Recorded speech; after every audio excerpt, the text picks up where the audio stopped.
అమ్మా, thank you.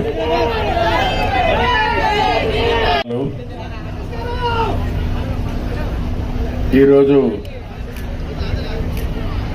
Uttarandhra పర్యటన అనకాపల్లితో ప్రారంభించాను.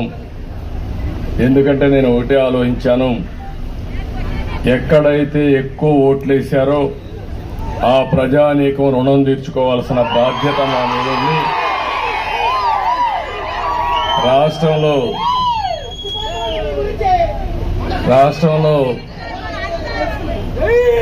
ఎక్కువ ఓట్లు పడిన ప్రాంతం ఈ ప్రాంతం ఎక్కువ పడింది. ఈస్ట్ గోదావరి, వెస్ట్ గోదావరి తర్వాత విశాఖపట్నం అయితే 5 లక్షల ఓట్లు పడ్డాయి. ఒక్కొక్క నియోజకవర్గంలో 70-80 వేల ఓట్లు పడ్డాయి.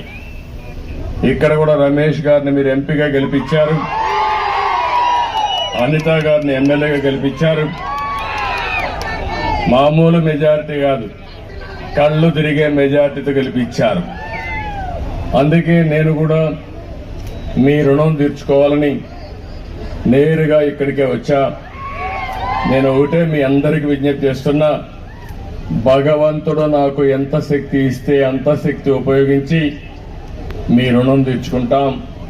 ఈరోజు మీరు చూస్తే ఒక పక్క తెలుగుదేశం, ఇంకొక పక్క జనసేన, ఇంకొక పక్క బీజేపీ,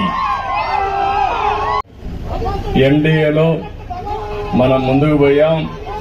మీరు చూస్తే ఏదైతే అరాచకాలు చేసిన వ్యక్తిని, తప్పులు చేసిన వ్యక్తిని ప్రజా కోర్టులో ఏ విధంగా శిక్షించారో మొన్న ఎన్నికలు ఒక ఉదాహరణ మాత్రం. ఎవరైనా సరే రాజకీయాల్లో విర్రవీగితే వాళ్ళని కరెక్ట్ చేసే శక్తి మా ప్రజానీకానికి ఉంది. అదే మొన్న జరిగింది.